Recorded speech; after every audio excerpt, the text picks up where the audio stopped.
ನಡಿ. ದಯವಿಟ್ಟು ಹಂಗ್ ಮಾಡ್ತೀನಿ ಸರ್, ಖಂಡಿತ.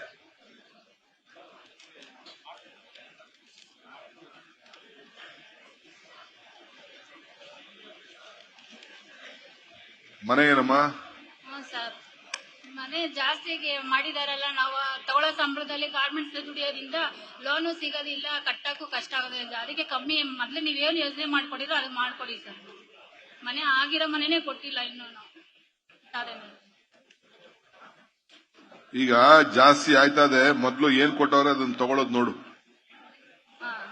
ಈಗ ಎಷ್ಟು ಕೊಟ್ಟವ್ರೆ? ಇವಾಗ 8 ಲಕ್ಷ 9 ಲಕ್ಷ ಹೇಳ್ತಾರೆ ಸರ್. ನಾನು ಒಬ್ಳೆ ಗಾರ್ಮೆಂಟ್ಸ್ ಅಲ್ಲಿ ದುಡಿಯೋದು, ನಮ್ಮ ಮನೆಯವರು ಇಲ್ಲ. ಮತ್ತೆ ನಾವು ಹೆಂಗೆ ಅದನ್ನ ಬಡ್ಡಿ ಕಟ್ಟಕ್ಕಾಗತ್ತೆ? ಅಷ್ಟು 9,000 8,000 ಗಂಟ. ಎಲ್ಲಿ ಕೊಟ್ಟವ್ರ ಮನೆ? ಸಾರೇನಹಳ್ಳಿ.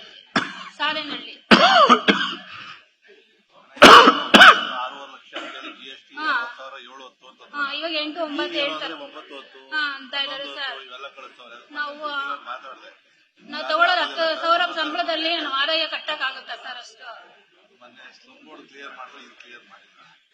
ಆಯ್ತು, ನೋಡೋಣಮ್ಮ, ಸರಿ ಮಾಡ್ಸೋಣ. ಗೃಹಲಕ್ಷ್ಮಿ ಮತ್ತೆ ಅಲ್ವಾ? ಇಲ್ಲ ಸರ್, ಅದು ಆಗಿಲ್ಲ. ನಮ್ದು APL ಕಾರ್ಡ್ ಮನೆಗೆ ಹಾಕ್ತಿದ್ವಿ, ಅದು ಚೇಂಜ್ ಮಾಡಕ್ ಆಗ್ತಾ ಇಲ್ಲ. ಗೃಹಲಕ್ಷ್ಮಿದು ತಗೊಂತಾನಿಲ್ಲ ಸರ್ ರೇಷನ್ ಕಾರ್ಡ್.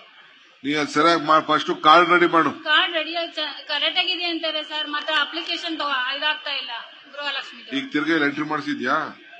ಇಲ್ಲಿ ಕೊಟ್ಟು ಬಂದಿದ್ದೀನಿ ಅಪ್ಲಿಕೇಶನ್. ಎಂಟ್ರಿ ಮಾಡಿಸಿ. ಓಕೆ ಸರ್, ಆದಷ್ಟು ಮನೆ ಮಾಡ್ಬಿಡಿ.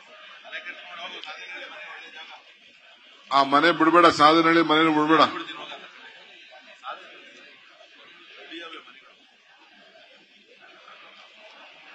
ಓಕೆ, ಬಿಡಬೇಡಿ, ಮನೇನ ಬಿಗಿಯಾಗಿ ಇಟ್ಕೊಂಡಿರಿ. ಯಲಹಂಕ ಹಿರಿಯ ನಾಗರಿಕ ವೇದಿಕೆ ಅಂತ ಒಂದು ವೇದಿಕೆ ಮಾಡ್ಕೊಂಡಿದ್ದಾರೆ. 2015ರಿಂದ 2015 ಇಸ್ವಿಯಿಂದ ನಾವು ಹಿರಿಯ ನಾಗರಿಕ ವೇದಿಕೆ ಅಂತ ಮಾಡ್ಕೊಂಡು ಅಲ್ಲಿ ಇದೀವಿ ಸರ್. ನಮಗೆ ಸ್ವಂತ ಬಿಲ್ಡಿಂಗ್ ಇಲ್ಲ. ಈಗ ಟೆಂಪರರಿ ಆಗಿ BBM ಅಂತ ಒಂದು ಕೊಟ್ಟಿದ್ದಾರೆ. ಆದ್ರೆ ಅದು ತಿರುಮಲ ಡಾಬಲ ಅಂತ ಒಂದು ಸರ್ಕಲ್ ಹತ್ರ ಇದೆ. ಅಲ್ಲಿ ಟ್ರಾಫಿಕ್ ಜಾಸ್ತಿ ಆಗಿ ಅದು ಬಹಳ.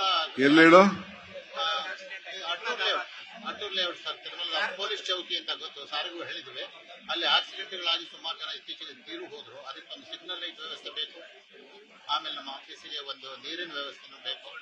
ನಮಗೆ ಸಿಗ್ನಲ್ ಲೈಟ್, ಆಮೇಲೆ ನೀರಿನ ವ್ಯವಸ್ಥೆ ಬೇಕು ಸರ್. ಆಫೀಸಿಗೆ ಒಂದು ನೀರು, ಆಮೇಲೆ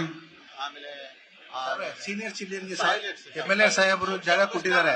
ಅದು ಪರ್ಮನೆಂಟ್ ಮಾಡಿ ಸಾಹೇಬ್ರೆ. ಅಂಗಡಿ ಮಾಡಿದ್ವಣ, ಯಾರು ಬರ್ಲಿಲ್ಲ. 1,000 ಜನ ಮೆಂಬರ್ಸ್ ಇದ್ದಾರೆ. ಜಾಗ ಕೊಟ್ಟಿದ್ವಣ, ಮಾಡ್ಕೊಂಡವ್ರು ಮಾಡ್ಕೊಂಡು ಅದನ್ನ ಟೈಮ್ ಮಾಡಿ ಸಾಹೇಬ್ರೆ. ಅದೊಂದು ಹೈಜಿನಿಕ್ ಆಗಿರೋ ಬೇಗ ಜಾಗ ಬೇಕು. ಟ್ರಾಫಿಕ್ MLA ಸಾಹೇಬರು ಮಾಡ್ಕೊಟ್ಟಿದ್ದಾರೆ. ನ್ಯೂಸ್ ಫಸ್ಟ್, ನಿರ್ಭೀತಿಯಿಂದ ನಿಮ್ಮ ಪರವಾಗಿ.